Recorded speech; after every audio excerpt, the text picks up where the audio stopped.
Salut les amis et bienvenue dans cette nouvelle vidéo. Si vous avez cliqué sur cette vidéo, c'est sûrement que vous êtes à la recherche d'un aspirateur robot laveur de qualité. Bon écoutez, ça tombe bien car dans cette vidéo, je vais vous présenter les 8 avantages du Roborock S7. Pour ceux qui ne savent pas, j'ai acheté le Roborock S7 depuis un peu plus de 6 mois. Et donc après avoir l'utilisé plusieurs fois par semaine, je vais vous dire les avantages que j'en ai retirés. Avant de commencer, abonnez-vous à la chaîne si vous souhaitez découvrir de nouvelles vidéos comme celle-ci, de nouveaux tests de produits ou des vidéos donc sur les robots par exemple. Explosez-moi la barre des pouces bleus si la vidéo vous a été utile.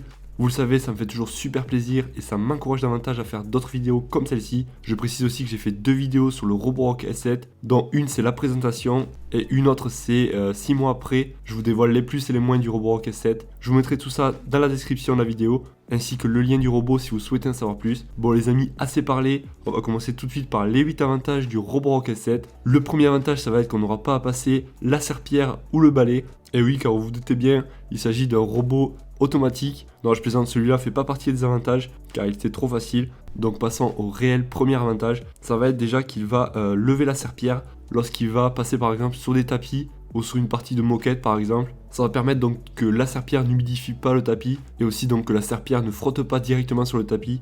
Ensuite, toujours en restant sur la serpillière, on a là une serpillière donc dernière technologie. Comme vous pouvez voir, elle va vibrer de gauche à droite en fait, à ce niveau-là, et ça va permettre en fait de mieux nettoyer le sol et vraiment de nettoyer bien comme il faut toutes les traces, car en fait la serpillière va vibrer à une très grande vitesse. Tant qu'on est sur la serpillière et le lavage, je trouve qu'il est parfait pour nettoyer le sol. Au niveau de l'eau utilisée, donc il utilise très peu d'eau et ça va pas faire donc de flaques et ça va pas mettre 15 ans à sécher une fois qu'il aura fait son passage. Et ça c'est un des gros avantages aussi.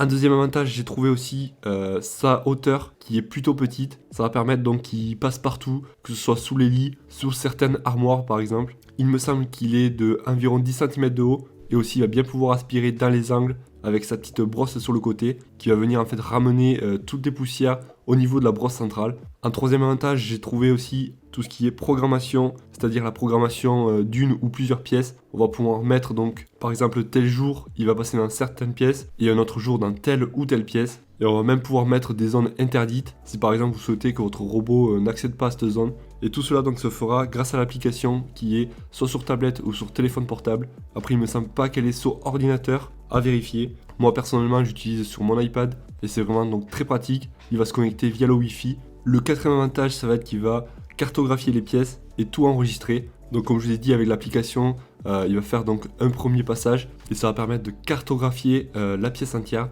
Et donc après il saura exactement là où il est, dans quelle pièce il est. Et donc après vous n'aurez pas besoin donc de reprogrammer. Le robot donc passera partout. Le cinquième avantage, c'est qu'il aspire super bien.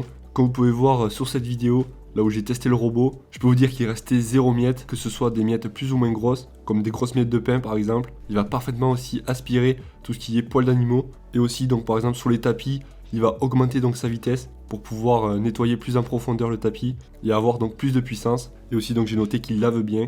Donc ça je vous l'ai déjà dit en début de vidéo, donc je vais pas reprendre tout ce que j'ai dit. Le sixième avantage aussi, ça va être au niveau de l'autonomie. On est sur environ 1h30, 2h, ce qui est largement suffisant pour nettoyer une maison entière, du moins plusieurs pièces. Le septième avantage, ça va être qu'il va aller à la station de recharge automatiquement. Donc la station de recharge, c'est ceci. Vous allez donc le brancher sur secteur ou enfin du moins sur une prise. Et le robot, donc une fois qu'il aura plus de batterie ou une fois qu'il aura terminé donc son passage, il va venir se mettre directement sur le socle et vous aurez besoin donc de rien toucher. Il va se recharger donc automatiquement. Le huitième avantage, c'est qu'il va détecter bien entendu les objets plus ou moins gros. Dans un premier temps, il va ralentir et puis ensuite donc il va venir contourner l'objet grâce notamment à ces différents capteurs. Comme je vous ai dit, il a des capteurs sur les côtés, des capteurs ultrasons, ça sera plutôt donc pour détecter des tapis et un vide par exemple. Car oui, admettons vous le mettez en hauteur sur une pièce donc surélevée et qu'il y a un vide, bien entendu le robot va détecter le vide et il va pas donc se suicider on va dire.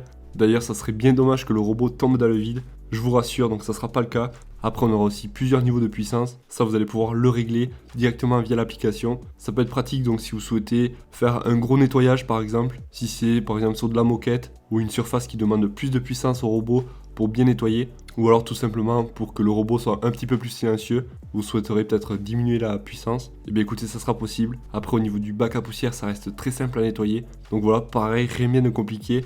Voilà donc les amis, on arrive à la fin de cette vidéo. Pour ce qui est des inconvénients, je peux peut-être ajouter qu'il faudra faire attention aux objets légers, comme par exemple Là, je filmais avec une lampe. Comme vous pouvez voir, le trépied de la lampe va se décaler et le robot donc ne va pas tout à fait comprendre. Ça peut arriver aussi avec par exemple des gamelles pour chat, du moins donc tous les objets légers. Bref, ça c'est qu'un détail. Si vous souhaitez savoir mon retour d'expérience après 6 mois d'utilisation, je vous mettrai le lien en bas de la vidéo dans la description. Pareil, si vous souhaitez voir donc le prix du robot et connaître plus dans le détail les caractéristiques, vous retrouverez tout en bas de la vidéo. On n'oublie pas le gros pouce bleu, merci à vous. Moi je vous souhaite de passer une excellente journée ou une excellente soirée et je vous dis à la prochaine. Ciao.